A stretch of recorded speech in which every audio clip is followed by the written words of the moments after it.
Hey guys, tonight we begin with something a little different. We're leaving medieval Europe behind and heading north. Way north. To the frozen lands of Scandinavia, where a group of seafaring warriors built a reputation so terrifying that coastal communities across Europe prayed for deliverance from the fury of the Northmen. We're talking about the Vikings. And trust me, everything you think you know about them is probably wrong. So before you get comfortable, take a moment to like the video and subscribe, but only if you genuinely enjoy what I do here. And let me know in the comments where you're tuning in from and what time it is for you. It's always fascinating to see who's joining us from around the world. Now, dim the lights, maybe turn on a fan for that soft background hum. And let's ease into tonight's journey together. Welcome to the Viking Age. Roughly 790 to 1066 AD. 3 centuries of raids, exploration, and conquest that changed European history forever. But here's what the movies and TV shows don't tell you. Being a Viking wasn't glorious. It wasn't heroic. For most people living in Viking society, life was brutal, short, and defined by violence, hardship, and a social system that treated human beings as property. Let's start with the basics. The term Viking doesn't actually refer to a people or a nation. It's more like a job description. To go a Viking meant to go raiding. Most Scandinavians during this period were farmers, fishermen, and traders.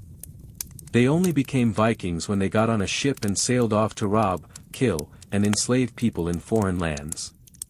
So when we talk about Viking life, we're really talking about Scandinavian life during this particular era.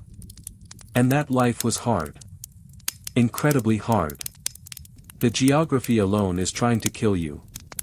Scandinavia is cold. Not just winter cold, but months of darkness, freeze to death in your sleep cold.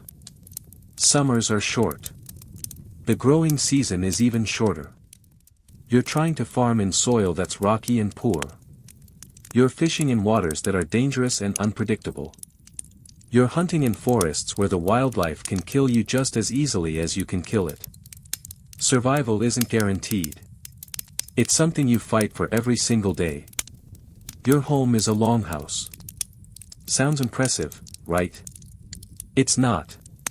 It's a rectangular building made of wood, turf, and stone.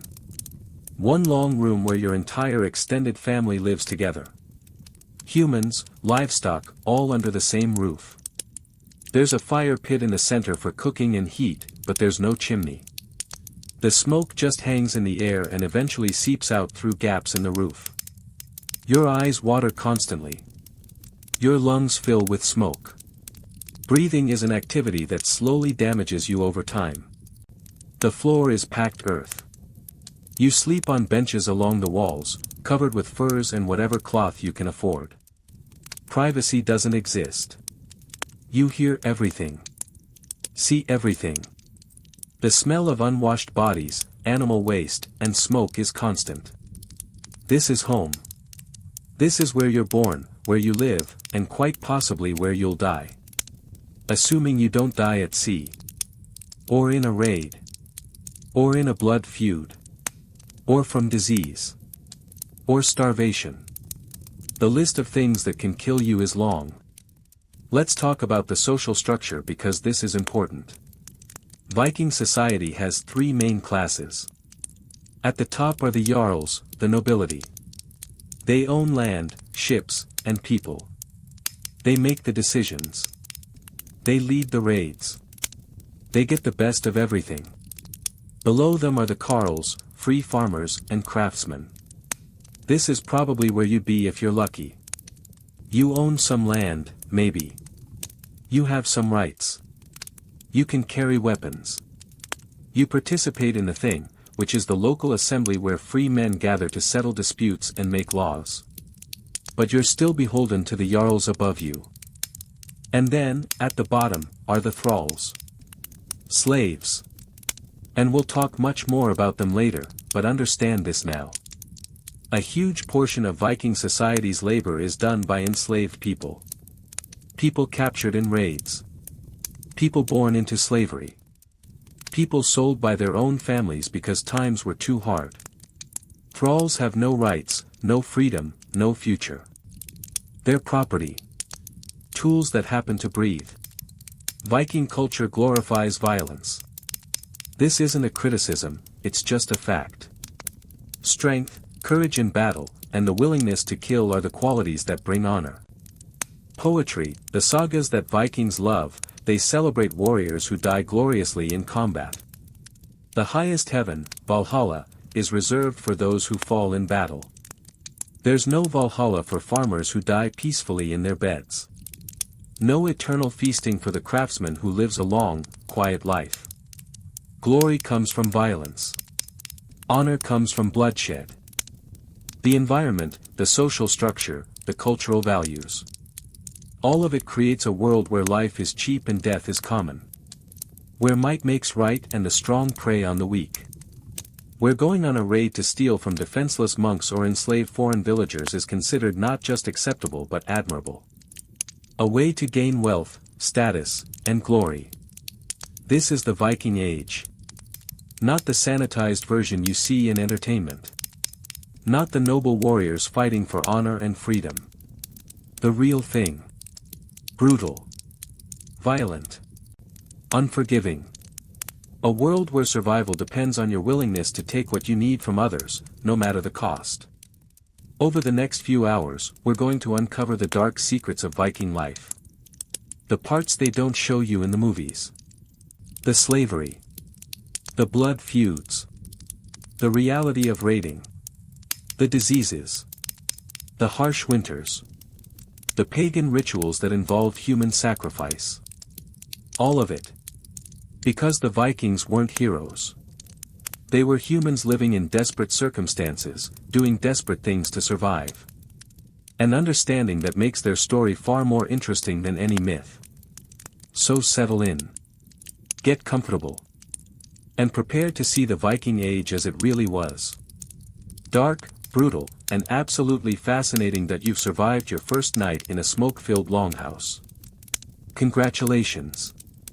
Now it's time to go a Viking.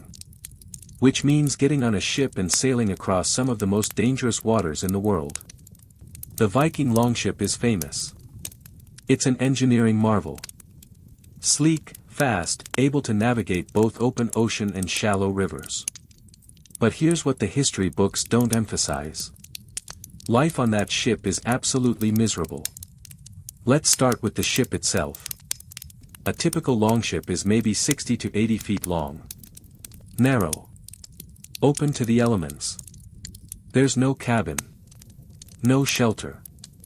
No below-deck area where you can escape the weather. It's just a wooden hull with benches for the rowers and some space in the middle for cargo, supplies, and whatever loot you manage to steal. That's it. When you're at sea, you're exposed to everything. Sunday rain. Wind. Waves. Salt spray. All of it, all the time. You're part of a crew of maybe 30 to 60 men. Warriors, sure, but also rowers. Because Viking longships don't just sail. They're powered by oars when there's no wind or when you need precise maneuvering. And rowing is brutal work. You sit on a wooden bench, gripping a heavy oar, pulling in rhythm with everyone else. Hour after hour. Day after day. Your hands blister, then callous, then blister again through the calluses. Your back screams. Your shoulders burn. But you keep rowing because if you stop, everyone else suffers. Now let's talk about the North Atlantic. It's not a pleasant place. The water is freezing year-round. Fall in and you've got minutes before hypothermia kills you. Assuming you can even swim, which many Vikings can't. The seas are rough. Storms appear with little warning. Waves as tall as the ship itself crash over the sides, soaking everyone and everything. You're constantly wet, cold, and miserable. There's no GPS. No compass, at least not reliable ones. Navigation is done by the sun, stars, and landmarks when you can see the coast. Sometimes Vikings use a sunstone, a crystal that helps locate the sun on cloudy days. Maybe. The science is unclear. But mostly, you're sailing by experience and guesswork. Get lost and you might never find land again. You'll just drift until you run out of food and water, then die at sea. Speaking of food and water. There's limited space for supplies. You bring dried fish, dried meat, hard bread that's barely edible, maybe some ale or water in barrels. But it has to last for the entire journey, which could be days or weeks depending on where you're going. You ration carefully. Meals are small and unsatisfying. You're always hungry. Always thirsty. And as the journey goes on, the food starts to spoil. The water in the barrels gets stagnant and tastes foul. You drink it anyway because the alternative is dehydration. Sleep is a joke. You don't have beds. You sleep on the deck, curled up in whatever dry spot you can find, which isn't many because the ship is constantly being washed by waves. You might have a fur or a cloak to cover yourself. You huddle close to other crew members for warmth. And you try to sleep despite the cold, the wet, the constant motion of the ship, and the knowledge that you could be attacked at any moment by enemies or overwhelmed by a storm. The smell on a longship is spectacular. In the bad way. Dozens of men who haven't bathed in weeks, living in close quarters. Wet wool and leather. Rotting food. Vomit from the men who get seasick. Human waste, because yes, you have to relieve yourself somewhere, and that somewhere is usually over the side of the ship while everyone tries to ignore you. All these smells combine into a nauseating fog that you can't escape. And the danger isn't just environmental. You're sailing to raid. Which means eventually, you're going to find a target. A monastery. A village. A trading post. You'll beach the ship, grab your weapons, and attack. We'll talk more about the violence later, but understand that raiding isn't a guaranteed success. Sometimes the defenders fight back. Sometimes they're prepared. People die. Your friends, the men you've been rowing and suffering with, they get killed. Maybe you get killed. And if you're wounded seriously, there's no hospital ship coming to rescue you. You either survive or you don't. Let's say the raid is successful. You've killed or driven off the defenders. You've looted everything valuable. Gold, silver, weapons, food, and people. Yes, people. Capturing slaves is a major goal of Viking raids.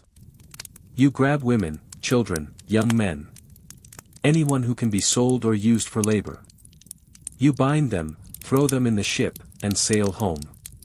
Now you've got prisoners who are terrified, possibly injured, definitely hostile. They're in the ship with you for the entire return journey. More mouths to feed with limited supplies. More bodies taking up space. More complications. The return journey is no easier than the outward one. Same cold. Same wet. Same exhaustion. Except now you're also dealing with the psychological aftermath of violence. Some men are exhilarated. Others are traumatized.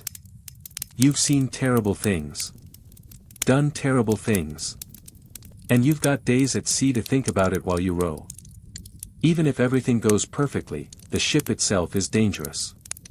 Longships are built for speed and flexibility, not safety. They sit low in the water.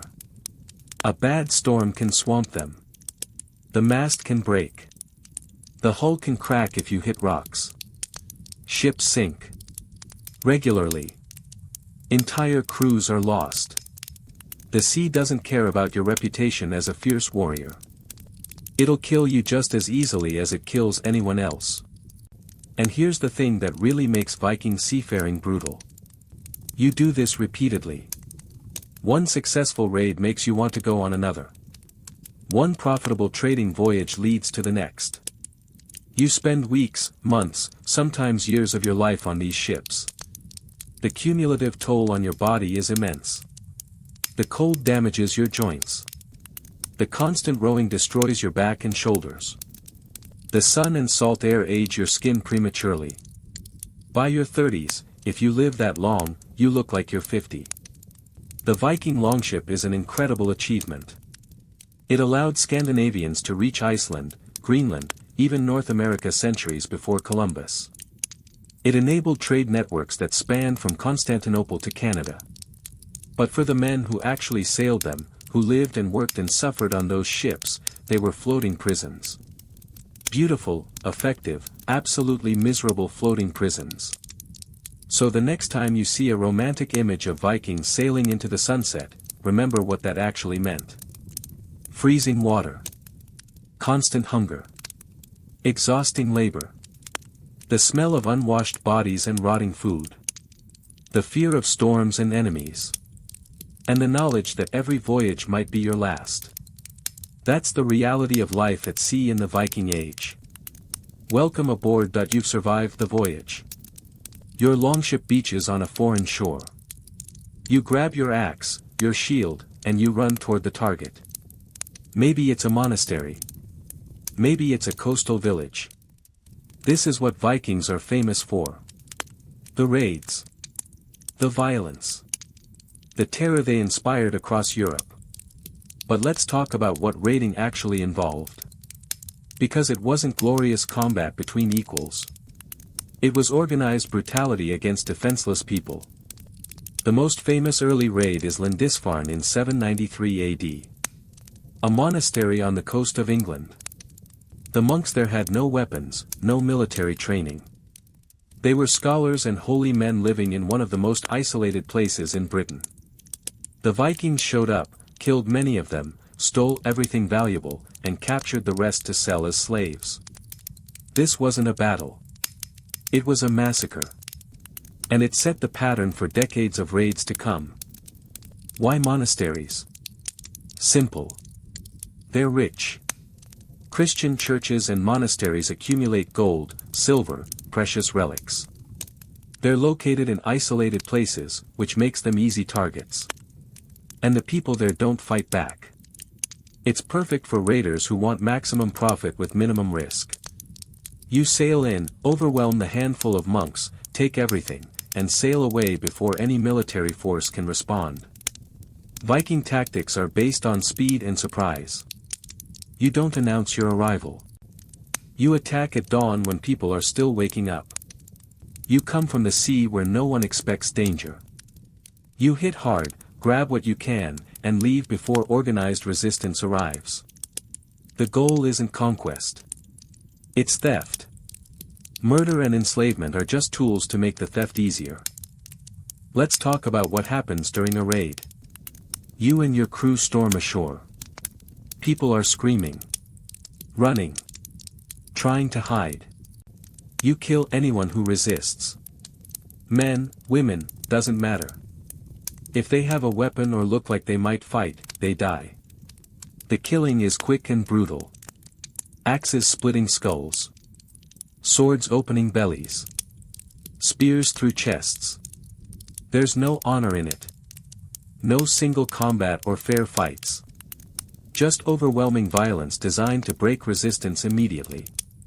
Once resistance is crushed, the real work begins.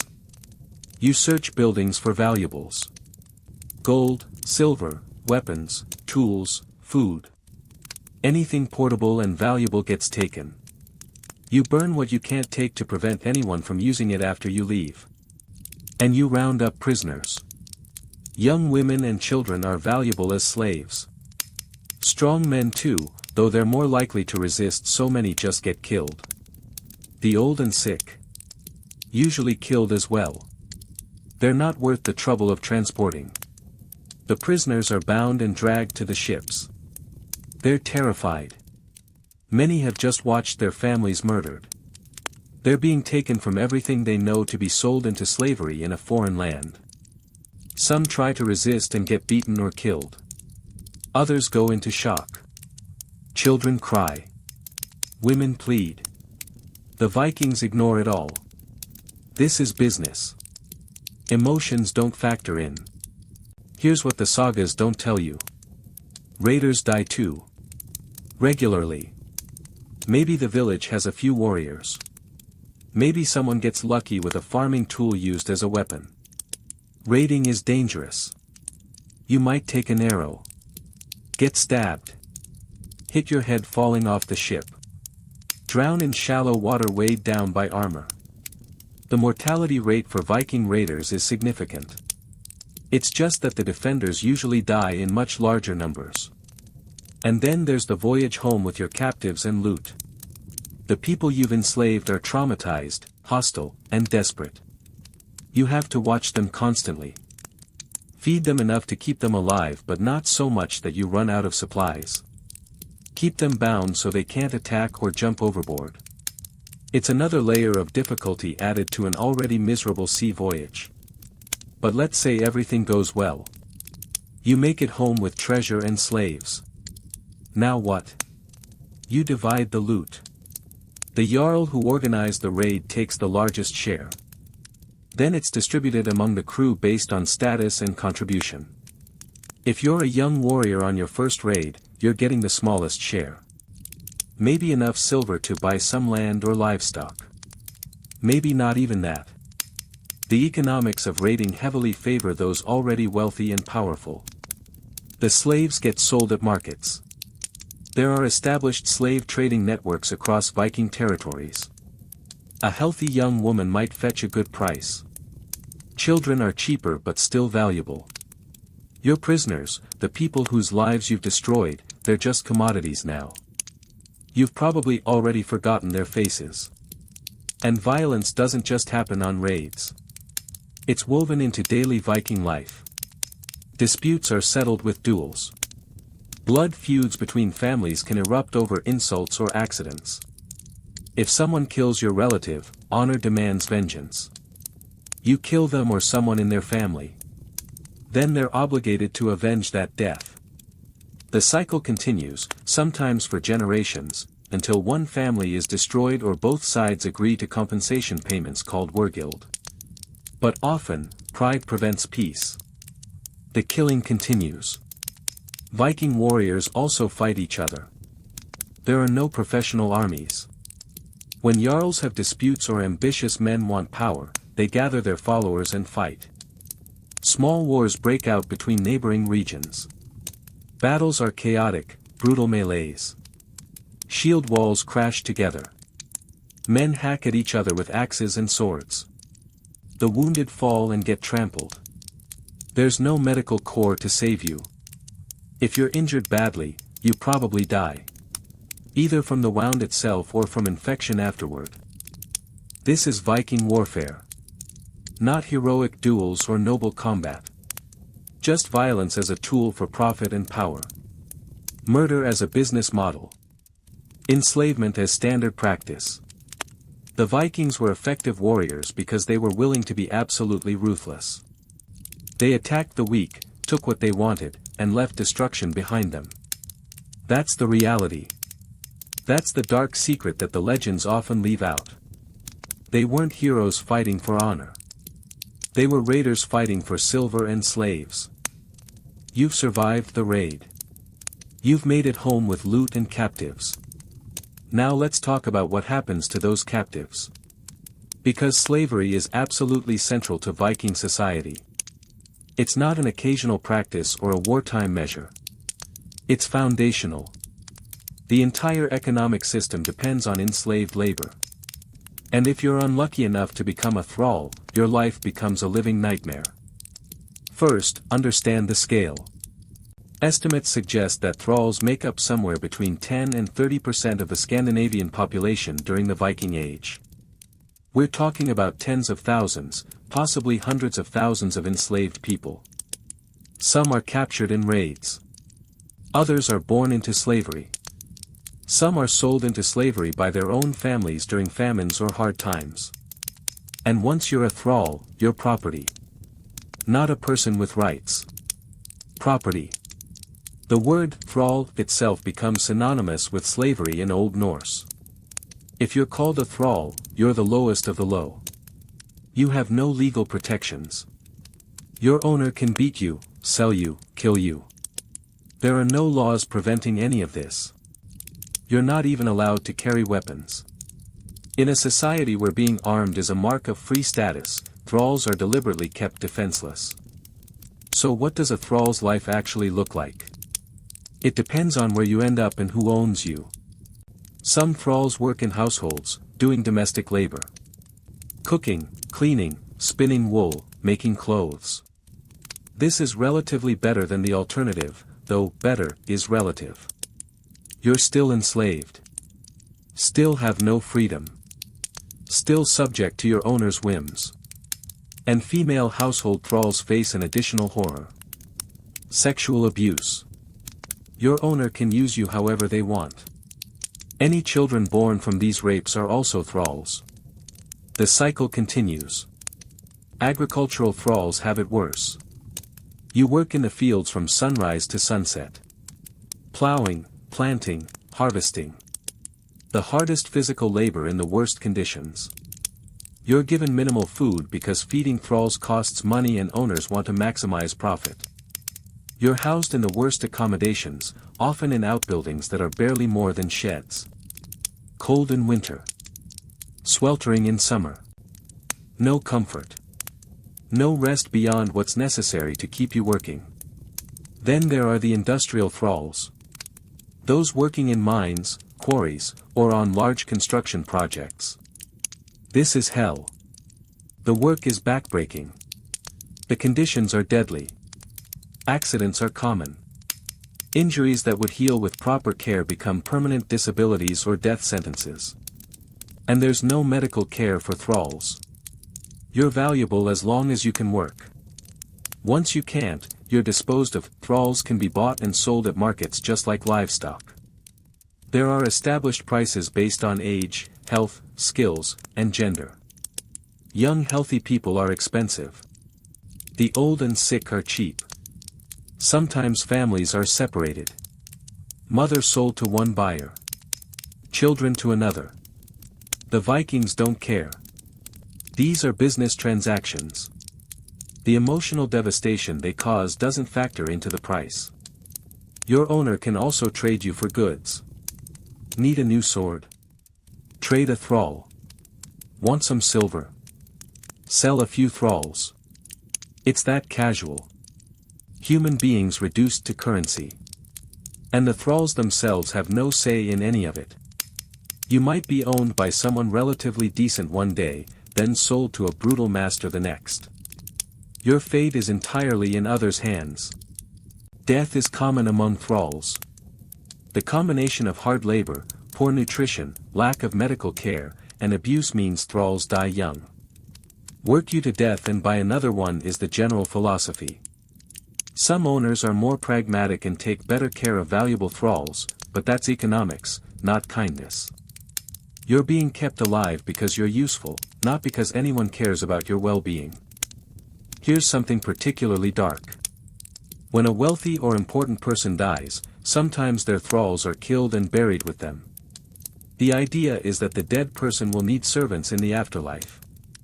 So thralls are sacrificed. Maybe they're strangled. Maybe their throats are cut. The method varies, but the result is the same. You're murdered so you can continue serving your owner in death. There are archaeological excavations that show this. Graves with the owner's body in the center, surrounded by the remains of thralls who died with them. Can thralls ever gain freedom?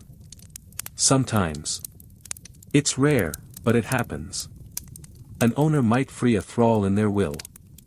Or a thrall might somehow accumulate enough money to buy their freedom, though how a person with no legal right to own property does this is unclear. Some thralls are freed as rewards for exceptional service or loyalty. But even freed thralls, called freedmen, don't have the same status as freeborn people. They occupy a middle ground. Better than slavery, but still marked by their past. The thrall system also creates a culture of casual cruelty. When a significant portion of your population is enslaved, you become desensitized to their suffering. Thralls are beaten in public. Worked until they collapse. Treated worse than animals in many cases. And free Vikings just accept this as normal. Children grow up seeing thralls abused and learn that this is acceptable. The system perpetuates itself through generations. And here's the terrible irony. The Vikings who capture and enslave others can themselves become thralls. If you're on a raid and things go wrong, if you're captured by enemies, you might end up enslaved. There are accounts of Viking raiders ending up as thralls in the very lands they once raided. The system devours everyone eventually. This is one of Viking society's darkest secrets. Not just that slavery existed, but that it was fundamental. That the entire economy, the raids, the trade, the wealth, all of it was built on the backs of enslaved people who had no rights, no hope, and no escape. The Vikings didn't just tolerate slavery. They embraced it. Made it central to their way of life. And thousands upon thousands of people suffered and died as a result. Summer in Scandinavia is short and precious. You farm, you fish, you prepare. Because winter is coming. And winter in the Viking Age isn't just cold. It's a months-long battle for survival that kills the weak, the unlucky, and sometimes entire families. If you think you can just hibernate indoors and wait it out, you're wrong. Winter is active warfare against the environment. And the environment usually wins. Let's start with the cold. We're not talking about a chilly day where you need a jacket. We're talking about temperatures that regularly drop below freezing for months. In the far north, the sun barely rises during winter. You get a few hours of dim twilight, then darkness again. The psychological impact alone is crushing. Seasonal depression isn't just a modern diagnosis. Vikings dealt with it too. Except they called it winter and assumed everyone felt terrible. Your longhouse, which was barely adequate in summer, becomes a desperate shelter. That central fire pit is now the difference between life and death. You feed it constantly, burning through your carefully hoarded firewood. But here's the problem. The smoke has nowhere to go except up through a hole in the roof. In winter, you can't leave that hole fully open or the cold gets in. So you partially block it. Which means more smoke stays inside. Your eyes burn. Your lungs hurt. You're choosing between freezing and suffocating. Most choose suffocating because at least you're warm. Everyone crowds around the fire. The entire extended family, plus the livestock. Yes, the animals come inside for winter. Cows, sheep, goats, all sharing your living space. Their body heat helps warm the longhouse. Their smell, their waste, that's just part of winter. You get used to it. Or you don't, but you endure it because the alternative is watching your animals freeze to death, which means no food in spring. Food is the other major problem. There's no growing season in winter. No fishing through ice-covered waters, or at least not enough to sustain you. You're living off whatever you stored during summer and fall. Dried fish. Dried meat. Grain stored in sealed containers. Root vegetables in underground pits. This has to last for months. You ration carefully. Meals are small. Everyone is always hungry. Children cry from hunger. Adults ignore the gnawing in their stomachs because what choice do they have? And if the harvest was bad? If raiders stole your stores? If fire destroyed your grain? Then winter becomes a famine. You stretch your supplies as far as possible. You eat things you normally wouldn't. Bark. Leather. Anything with calories. People starve. The old and the young die first. Their bodies can't handle the combined stress of cold and malnutrition. By spring, families have buried members who simply didn't make it through winter. Illness is rampant. Everyone is packed together in a smoke-filled house, breathing the same air, sharing the same space. Coughs spread instantly. Fevers burn through households.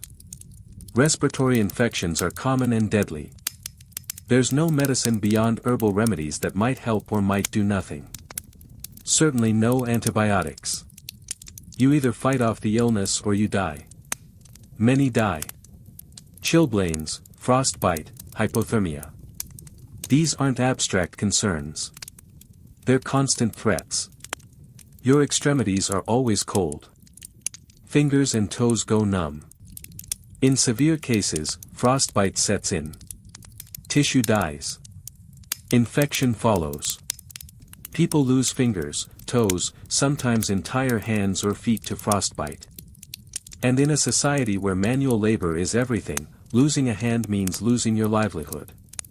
You become a burden. Dependent on others' charity in a world where charity is scarce. Going outside in winter is genuinely dangerous. Blizzards appear quickly. Get caught in one and you can die within sight of your home, disoriented and frozen. Snow drifts can be deeper than a person is tall. Travel is nearly impossible. Communities become isolated. If something goes wrong, if you need help, you're on your own until spring. No rescue is coming. Water is another issue. Rivers and lakes freeze. Getting water means breaking through ice or melting snow, which requires fuel you can't afford to waste. The water you get is often contaminated because sanitation doesn't improve in winter. If anything, it gets worse with everyone confined indoors. Dysentery in winter is a death sentence. Dehydration combined with cold kills quickly. Let's talk about the mental toll. You're trapped indoors for months with the same people. The same faces. The same conversations. Tensions rise. Small annoyances become major grievances. Domestic violence increases. Arguments erupt into fights. Blood feuds that started in summer come to a head in winter when there's nothing else to focus on. Cabin fever is real and deadly. And the boredom. There's no entertainment beyond storytelling. You've heard all the sagas. You know all the songs. The days are endless stretches of sitting in the smoke, trying to stay warm, waiting for winter to end. Time crawls. Some people cope by sleeping as much as possible. Others go slightly mad from the monotony and isolation. Animals suffer too. Livestock needs to be fed, but fodder is limited. You're making calculations. Which animals are worth keeping alive? Which should be slaughtered for food? It's a grim arithmetic. Keep too many animals alive and everyone starves. Slaughter too many and you have nothing for breeding in spring. Get it wrong and your family doesn't recover. Spring finally comes. The snow melts. The days lengthen. You survived. But you're weaker. Thinner. You've probably lost family members. Your stores are completely depleted. And now you have to immediately start working to rebuild for next winter. There's no rest. No recovery period. Just the desperate scramble to produce and store enough to survive the next winter cycle. This is what winter meant in the Viking Age. Not a cozy season of festivity, but a deadly gauntlet that had to be endured. A time when the cold and hunger were just as dangerous as any enemy. When survival was uncertain and death was common. The Vikings who made it through multiple winters were genuinely tough. Not because they were born different, but because they had no choice except to endure or die. Most endured. Many died anyway. You've survived winter. Spring arrives and you're back to work. But there's another constant threat in Viking society that has nothing to do with weather or starvation. Violence between free men. Because the Viking legal system, while surprisingly sophisticated in some ways, is fundamentally built on the idea that justice means revenge. And that creates a cycle of violence that can destroy entire families. Let's start with the thing. This is the Viking assembly where free men gather to resolve disputes, make laws, and administer justice. It's actually fairly democratic by medieval standards. Any free man can attend. You can bring grievances. You can testify. You can even challenge decisions. In theory, it's a system designed to prevent violence by providing a legal alternative. In practice, it often just formalizes the violence. Here's how it works. Someone wrongs you. Maybe they steal your livestock. Maybe they insult your honor. Maybe they kill your relative. You bring a case to the thing. Both sides present their arguments. Witnesses testify, though their testimony is weighted by their social status. A jarl's word counts more than a farmer's, which counts more than a freedman's. Evidence matters less than reputation. Justice isn't blind. It's very aware of who you are. The thing can impose various punishments. Fines are common. If someone kills your relative, they might be ordered to pay wergild, literally, man price. This is compensation for the life lost. The amount depends on the victim's social status. A jarl's life is worth more than a carl's, which is worth infinitely more than a thrall's. Pay the wergild and the matter is settled. Legally, anyway. But here's the problem. What if the killer refuses to pay? What if you think the wergild isn't enough? What if you believe that only blood can answer for blood? Then you have a blood feud. And blood feuds are exactly as awful as they sound. A blood feud starts with a killing. Maybe it was murder. Maybe it was an accident. Doesn't matter. Your family member is dead and you're obligated by honor to avenge them. So you kill the person responsible. Or if you can't get to them, you kill someone in their family. Now their family is obligated to avenge that death. So they kill someone in your family. And the cycle continues. These feuds can last for generations. Your grandfather's dispute becomes your father's war, which becomes your obligation. You inherit enemies from birth. You grow up knowing that certain families want you dead. And you're expected to participate in the killing when you're old enough. Refuse and you're called a coward, which in Viking society is basically social death. So you participate, you kill, and the feud continues. The scale of violence can be staggering. Entire branches of families get wiped out. Innocent people, women and children who weren't even involved in the original dispute, get caught in the crossfire. Farms are burned. Livestock killed. The economic damage alone can impoverish multiple families. But pride won't let anyone back down. Admitting defeat or agreeing to peace is seen as weakness. So the killing continues until one family is destroyed or both sides are so weakened they have no choice but to accept mediation. Mediation, when it happens, usually involves complex negotiations. Neutral parties try to broker peace. Compensation is calculated based on every death, every injury, every destroyed property. The sums can be enormous. Sometimes marriages are arranged to unite the feuding families.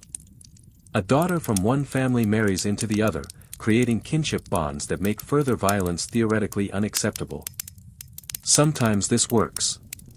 Often it doesn't. Old hatreds run deep. There's also outlawry, which is one of the most severe punishments the thing can impose. If you're declared an outlaw, you lose all legal protections. Anyone can kill you with no consequences. You can't own property. You can't stay in your community. Essentially, you're exiled with a death sentence hanging over you. Some outlaws flee to remote areas or to other countries. Others get hunted down and killed. It's a brutal punishment, designed to remove troublesome individuals from society. Duels are another way disputes get settled. If you're accused of something and the evidence is unclear, you can challenge your accuser to home gang, a formal duel. You fight with weapons on a marked-out area. First blood, serious injury, or death determines the winner. The logic is that the gods will favor the righteous party. In reality, it just means whoever is better at fighting wins, regardless of who's actually telling the truth. But it's considered legal and binding. Lose the duel and you're guilty. Win and you're innocent. Simple. Deadly. Completely unjust by any rational standard. Women have limited recourse in this system. They can't formally participate in the thing. They can't bring cases or testify with the same weight as men. If a woman is wronged, her male relatives are expected to seek justice on her behalf. This creates situations where women's grievances either get ignored or escalate into feuds they have no control over. They suffer the consequences of violence they didn't choose and can't stop. The legal system also treats crimes differently based on who the victim is. Kill a thrall. That's property damage. You might pay the owner compensation. Kill a carl. That's serious. Kill a jarl. That's potentially starting a war. Your social status determines not just the value of your life but whether your death even matters legally. Here's the dark reality. Viking law isn't really about justice. It's about maintaining social order through a framework that legitimizes violence. The thing provides a venue for disputes, but it can't actually enforce its decisions. There's no police force. No prisons. No state that can compel compliance. Decisions are enforced by reputation, honor, and the implicit threat of violence. Refuse to pay a fine. Your victims have every right to kill you and everyone knows it. That's the enforcement mechanism. More violence. This creates a society in constant tension. You're always aware that any dispute, any insult, any accident could explode into deadly violence. You're always calculating. Is this worth fighting over? Will backing down make me look weak? Can my family survive a feud with theirs? These aren't abstract questions. They're survival calculations you make constantly. Because in Viking society, the law doesn't protect you. It just provides rules for how the violence unfolds. You've survived feuds and legal disputes. You've made it through another winter. Now it's time to ensure the gods remain pleased with you. Because Viking religion isn't just about believing in gods. It's about actively appeasing them. And appeasement often requires blood. Lots of blood. Welcome to the blot, the Viking sacrifice ritual that's far darker than most history books care to admit. Let's start with what Vikings actually believe. They're polytheistic. Multiple gods, each with different powers and personalities. Odin, the All-Father, god of wisdom and war. Thor, the thunder god, protector of mankind. Freya, goddess of love and fertility. And many others. These gods aren't distant, abstract concepts. They're active participants in the world. They can be pleased or angered. They demand respect. And they expect payment for their blessings. That payment comes in the form of blot, which literally means sacrifice or offering. These aren't small, symbolic gestures. They're elaborate rituals involving the slaughter of animals and, in some cases, humans. The goal is simple. Give the gods what they want so they'll give you what you need. Good harvests. Victory in battle. Healthy children. Safe voyages. Everything important requires divine favor. And divine favor requires sacrifice. The most common sacrifices are animals. Horses are particularly valuable. A horse is expensive, useful, and therefore a worthy offering to the gods. The animal is brought to a sacred site, often a grove or a specially designated building. A priest or chieftain performs the ritual. The animal's throat is cut. Blood pours into a bowl. This blood is sacred. It's sprinkled on altars, on the people gathered, even on the walls of buildings. Blood is the connection between humans and gods. It's life itself offered up. The animal is then butchered and cooked. This isn't waste. The meat is eaten in a communal feast. The gods get the blood and the spirit of the animal. The people get the meat. It's a transaction. Everyone benefits. The feasting that follows is important. It's not just about food. It's about community. About reinforcing social bonds. About celebrating together under the gods' approval. But animals aren't the only sacrifices. Historical sources, admittedly often written by Christian monks who had reasons to portray Vikings as barbaric, describe human sacrifice. And archaeological evidence suggests these accounts aren't entirely fabricated. Bog bodies, preserved corpses found in Scandinavian peat bogs, show signs of ritual killing. Throats cut. Strangled. Struck on the head. Then placed in bogs as offerings to the gods. Who gets sacrificed? Sometimes it's criminals or captives. People who have no social value or protection. If you're captured in a raid and brought back for sacrifice, your life ends on an altar. Your death is supposed to honor the gods and bring fortune to your killers. Sometimes it's volunteers. People who believe that dying in sacrifice guarantees them a place in the afterlife. Whether these volunteers were truly willing or pressured by social expectations is unclear. Probably both, depending on the individual. The Uppsala temple in Sweden is particularly notorious. According to written accounts from centuries later, every 9 years a massive blot was held. 9 days of sacrifice. 9 of every kind of creature. Including 9 humans. The bodies were hung in a sacred grove as offerings to Odin. Whether this actually happened exactly as described is debated, but the fact that multiple sources mention it suggests something like this occurred. Large-scale ritual killing as a major religious event. There are also smaller, more personal rituals. If you need something specific from the gods, you make an offering. Want your wife to conceive? Sacrifice to Freya. Need victory in an upcoming duel? Offer something to Odin. The gods are transactional. You give, they give. Fail to sacrifice and don't be surprised when things go badly. The crops fail. Clearly someone didn't sacrifice enough. Lost a battle. The gods were angry. Every misfortune can be traced back to insufficient piety. This creates a culture of religious anxiety. You're never quite sure if you've done enough. If your sacrifices were adequate. If the gods are satisfied. So you keep sacrificing. Keep performing rituals. Keep trying to stay in the gods' good graces. It's exhausting. And expensive. Those animals you're killing. You could have used them for food or labor. But the gods demand payment.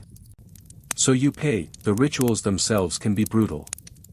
The animal or human is killed, but that's just the start. Sometimes bodies are dismembered. Sometimes specific organs are offered to specific gods. Hearts. Livers. Genitals. The rituals have rules, passed down through oral tradition. Do it wrong and the gods might be offended. Do it right and maybe, just maybe, you'll get what you need. Women called vulvas, seeresses or witches depending on who's describing them, play important roles in Viking religion. They perform divination, predict the future, and advise on sacrifices. They're respected and feared. Their word carries weight because they supposedly communicate with the gods and spirits. Cross a vulva and you've got problems. Not just with her, but with the entire spiritual realm she claims to influence. There are also darker practices.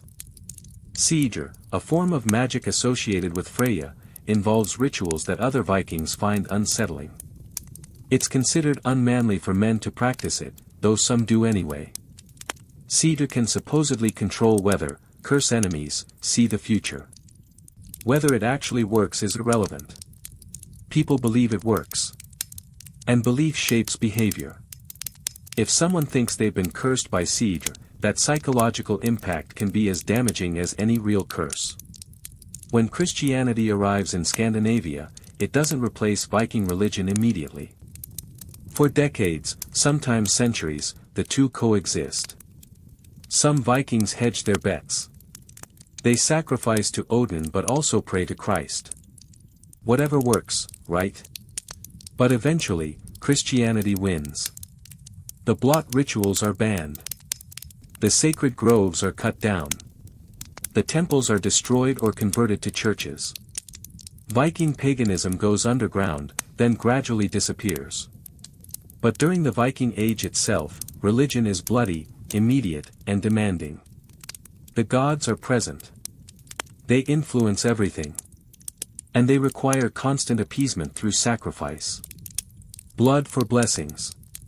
Death for life. That's the transaction. That's the dark secret of Viking religion. It's not noble or mystical.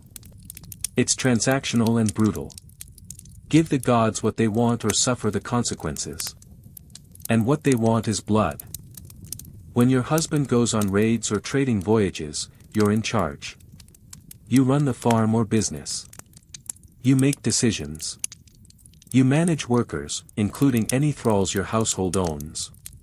In this sense, Viking women have more authority than women in many other medieval societies. But it's still within limits.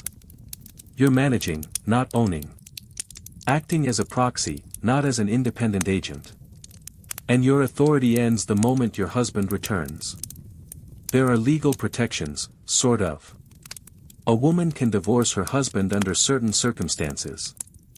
Abuse, neglect, cross-dressing, which apparently was grounds for divorce in Viking culture.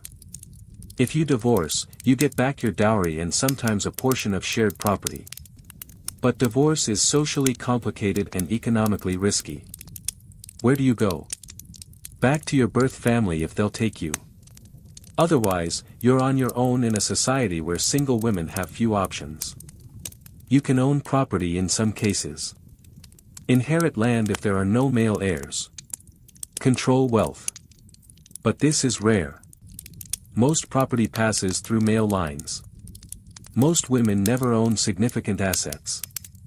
And even wealthy women who do own property are still subject to social expectations. You're expected to remarry. To have male relatives manage things. To not step too far outside accepted roles. Violence against women is common and often socially acceptable. Domestic abuse happens. Rape happens. The legal system provides some recourse theoretically, but practically, it's difficult. You need male relatives willing to pursue justice on your behalf. You need social standing. You need evidence in a system that values men's testimony over women's. Many women simply endure rather than seek justice that probably won't come. And then there's the darker side. Women are captured in raids and enslaved just like men. Female thralls face everything male thralls do plus sexual exploitation. Your property with no rights. Your owner can use you however they want. Any children born from rape are also thralls. You're trapped in a system with no escape. But some women do find power. Wealthy widows who inherit and choose not to remarry. Women who become vulvas, gaining spiritual authority. Women who are exceptionally intelligent or ruthless and carve out influence through force of personality. These women exist. But they're outliers. For every woman who gains real power, thousands live and die in obscurity, defined entirely by their relationships to men. The shield maiden myth, while appealing, is probably mostly legend. There's limited archaeological evidence of female warriors. A few graves contain women buried with weapons, but weapons in graves don't necessarily mean the person used them in life. They might be symbolic. Or the grave might have been misidentified. Real female warriors probably existed, but they were extraordinarily rare. The vast majority of women never held a sword in anger. Here's the dark truth about being a woman in Viking society. You work as hard as men. You face dangers men don't, especially childbirth. You have less legal protection, less social freedom, less control over your own life. You're valuable, yes, but as a resource. As a means to an end. Your value is in what you produce, children and labor, not in yourself as a person. The system gives you some agency, more than women in some other medieval societies, but it's still a system designed by men and for men. You survive within it. You make the best of limited options.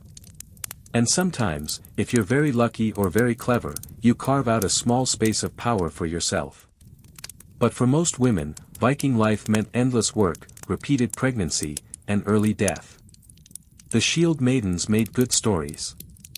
But the reality was far more ordinary and far more brutal. Women called vulvas, seeresses or witches depending on who's describing them, play important roles in Viking religion. They perform divination, predict the future, and advise on sacrifices. They're respected and feared.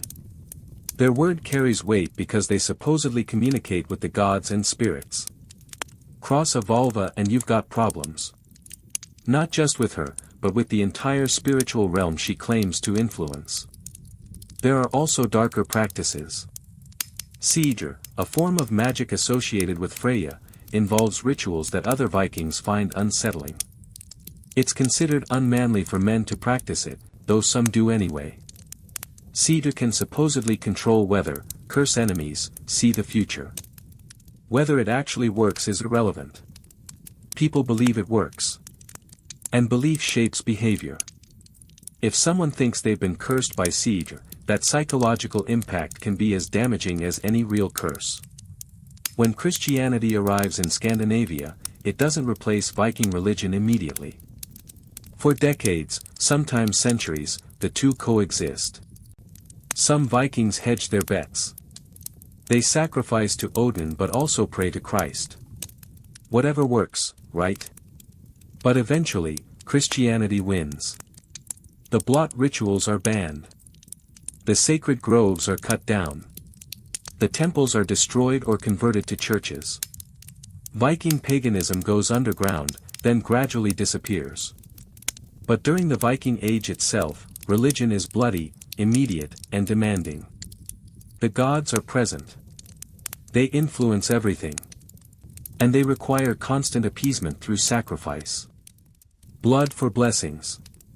Death for life. That's the transaction. That's the dark secret of Viking religion. It's not noble or mystical. It's transactional and brutal.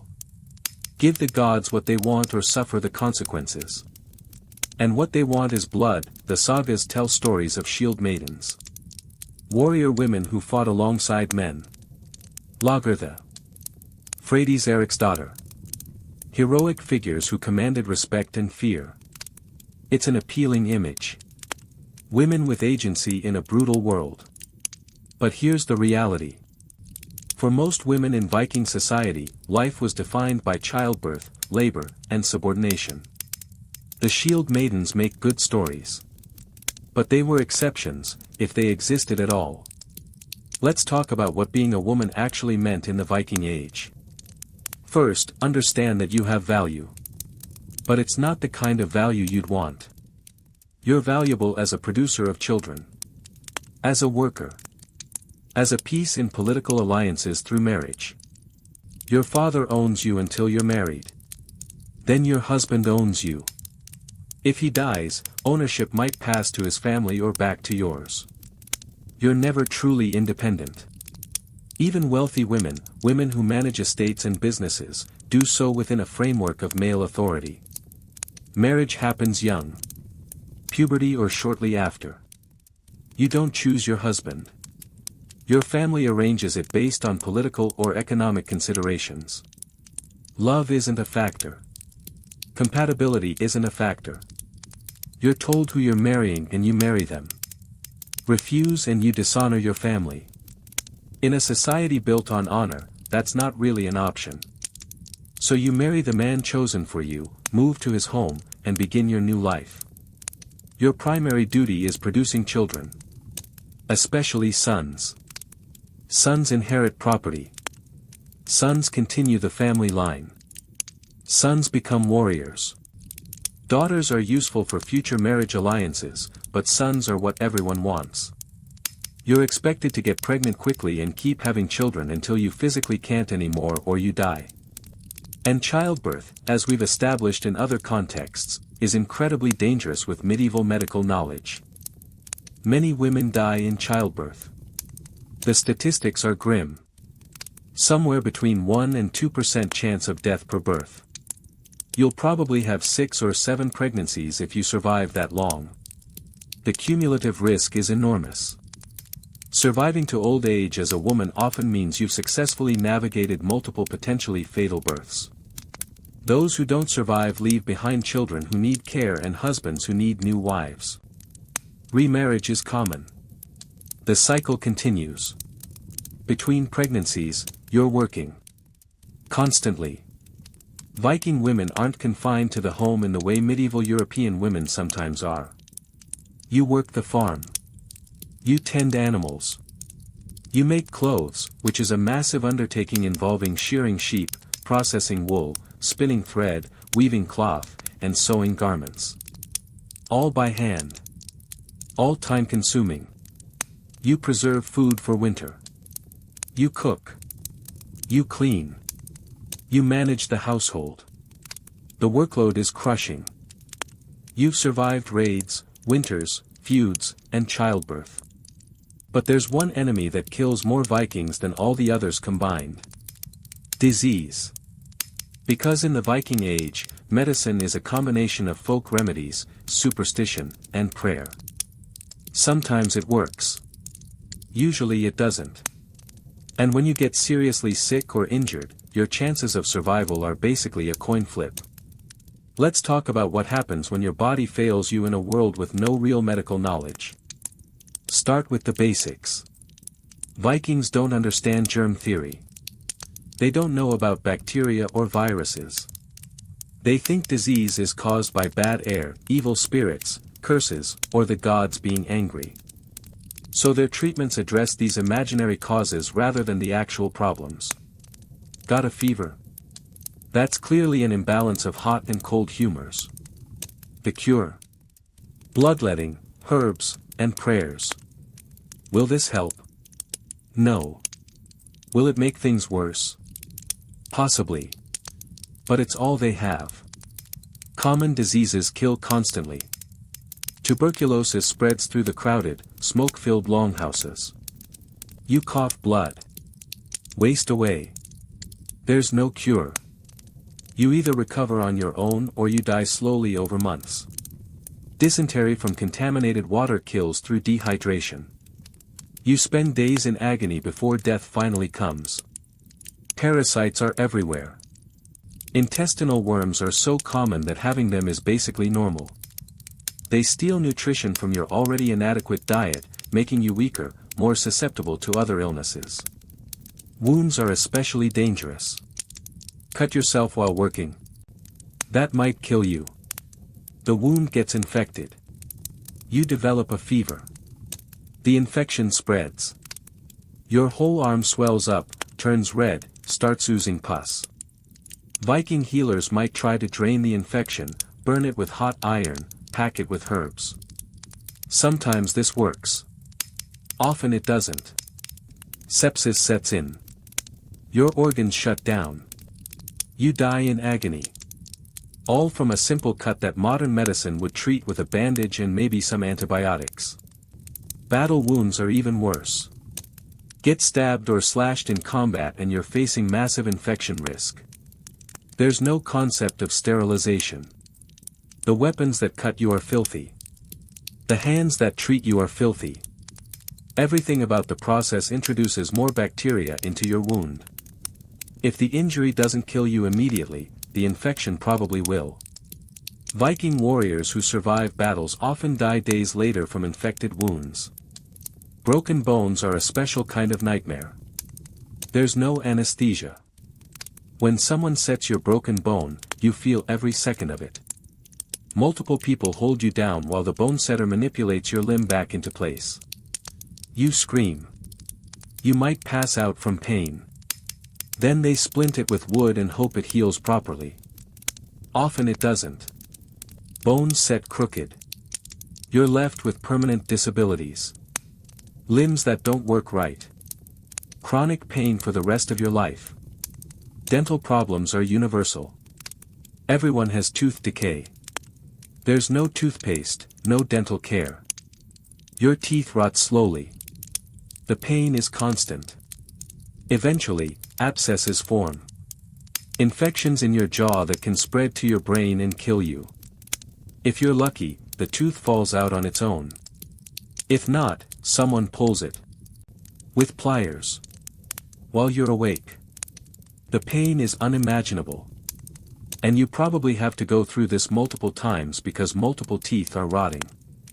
Childbirth, as we've mentioned, kills many women. But even successful births often leave permanent damage. Torn tissues that don't heal properly. Infections that linger. Complications that make future pregnancies even more dangerous.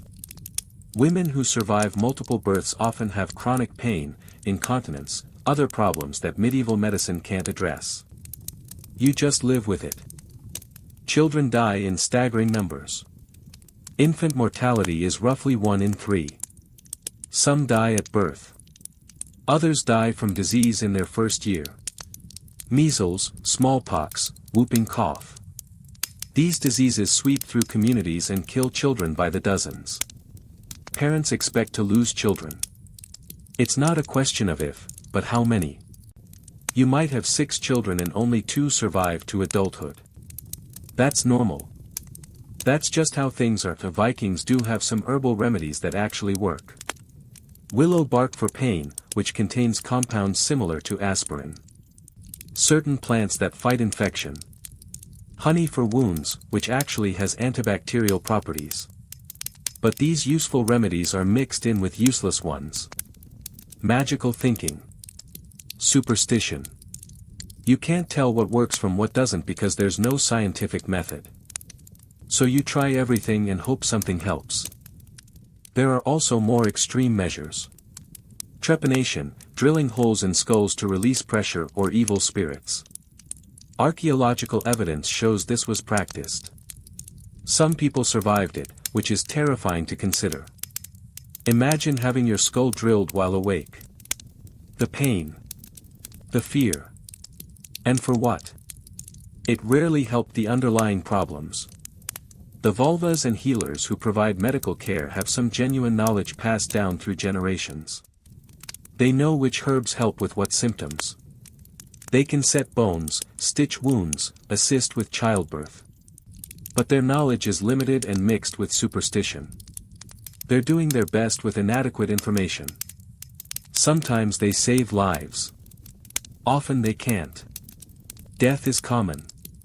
So common that Vikings are somewhat desensitized to it. You expect to lose family members regularly. Children, siblings, parents, friends. Everyone dies young by modern standards. Making it to 40 is an achievement. 50 is rare. 60 is practically unheard of for common people.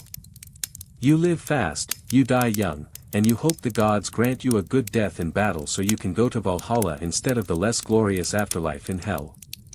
Here's the dark truth about Viking medicine. It's barely effective. Most of what they do either doesn't work or makes things worse. They're operating on completely wrong theories about how disease works. But they have no way to know this. No way to learn better. So generation after generation dies from treatable conditions while healers do their best with useless remedies. The body count is staggering. And most deaths could have been prevented with basic modern medical knowledge. But that knowledge won't exist for centuries. So Vikings keep dying from infections, diseases, and injuries that should never be fatal. That's the brutal reality of Viking healthcare.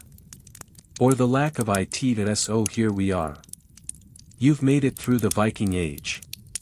Or more accurately, you've learned what it would actually be like if you had to live through it. And now you understand why the romantic image of Vikings as noble warriors and fearless explorers is so far from the truth.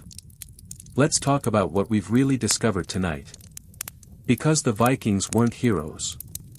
They were humans living in brutal circumstances, doing brutal things to survive. Let's start with the obvious. Viking society was built on violence. Not occasional violence. Not defensive violence. Systematic, organized violence as an economic model. Raiding wasn't adventure. It was theft backed by murder. They attacked defenseless monasteries and villages, killed anyone who resisted, enslaved the survivors, and called it glory. This wasn't honorable combat. It was predatory brutality targeting the weak. And slavery. We can't talk about Vikings without acknowledging that their entire economy depended on enslaved people. Tens of thousands, maybe hundreds of thousands of thralls working, suffering, dying with no rights and no hope. captured in raids, born into bondage, treated as property. This wasn't a minor aspect of Viking culture. It was foundational. Remove slavery from Viking society and the whole system collapses. The environment was trying to kill you constantly. Winter meant months of cold, darkness, hunger, and disease. Summer meant backbreaking work to prepare for the next winter. The sea was deadly. The land was harsh. Food was scarce. And if nature didn't kill you, violence probably would. Blood feuds. Duels. Raids. Wars between chieftains. The mortality rate was staggering. Women had it particularly bad. Yes, some had more freedom than women in other medieval societies. But that's a very low bar. Most women were property transferred from father to husband. Forced into marriage young. Expected to produce children constantly despite the very real risk of dying in childbirth. Working as hard as men while having fewer rights and less protection. The shield maiden is a myth. The reality was endless labor and repeated pregnancy. The religion demanded blood. Animal sacrifice. Human sacrifice in some cases. The gods were transactional. You give blood, they give blessings. Maybe. The entire spiritual system was built on fear and appeasement. And when Christianity arrived, the conversion often happened at sword point. Forced baptism or death. The old gods were abandoned not because people stopped believing, but because the alternative was execution. Medicine was useless. Almost everything healers did either didn't work or made things worse. People died from infections that antibiotics could cure in days. From injuries that modern surgery could fix. From diseases we've eradicated. The body count from medical ignorance alone was massive. And people just accepted it because they didn't know anything better existed. Here's what the sagas and the movies don't show you.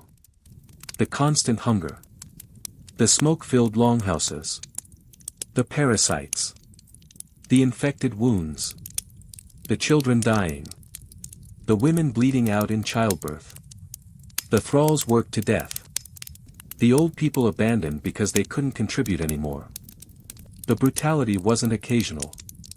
It was daily. It was the baseline of existence. The Vikings who survived to tell their stories, who became jarls and warriors celebrated in sagas, they were the exception. For every successful raider who died gloriously in battle and supposedly went to Valhalla, hundreds died from disease, starvation, accidents, infections. Unglamorous deaths that no one sang about. No sagas for the thrall who died in a field. No poems for the woman who bled to death giving birth. No glory for the child who didn't survive their first winter. And yet, people endured. They lived in these conditions for generations. They raised families, told stories, made art, built ships that reached across oceans. They were human beings doing the best they could with what they had. The problem isn't that Vikings were evil. It's that they were human. And humans, when placed in desperate circumstances with limited resources and no better alternatives, do terrible things. The Viking Age ended not because Vikings became enlightened or chose peace. It ended because the world changed around them. Christianity spread. Kingdoms consolidated power. Trade became more profitable than raiding. The people who had been victims of Viking raids built better defenses. And gradually, over decades, raiding became less viable. Vikings settled down, converted, integrated into the broader European society. Not because they wanted to, but because they had to adapt or be destroyed. So what's the dark secret of Viking life? It's that there was no glory. No honor. Just survival. Brutal, desperate survival bought with violence, slavery, and the suffering of thousands. The longships were marvels of engineering built to carry raiders to commit atrocities. The warriors were skilled fighters who terrorized defenseless people. The society was sophisticated in some ways but fundamentally built on exploitation and violence. The romantic image of Vikings, the one we see in popular culture, it's not entirely false. Vikings were skilled sailors, brave warriors, talented craftspeople. They explored farther than anyone thought possible. They built trade networks across continents. All true. But all of it was built on a foundation of slavery, violence, and suffering. You can't separate the achievements from the brutality. They're two sides of the same coin. Would you last a day in Viking society? Honestly, probably not. The cold would break you. The hunger would weaken you. The violence would terrify you. The disease would kill you. And even if you physically survived, the psychological toll of living in constant fear, constant deprivation, constant proximity to death, that would destroy most modern people. But the Vikings did it. For 3 centuries. They lived, fought, worked, and died in conditions we can barely imagine. They weren't superhuman. They were just people who had no choice but to endure. And understanding that, really understanding what their lives were actually like, makes their story more interesting than any myth. Because the truth is always darker and more complex than the legend. So the next time you see a TV show or movie romanticizing Vikings, remember what we've learned tonight. Remember the thralls. The violence. The disease. The hunger. The cold. The brutality. That's the real Viking Age. Dark, brutal, and absolutely unforgiving. Sweet dreams. And be glad you live now, not then.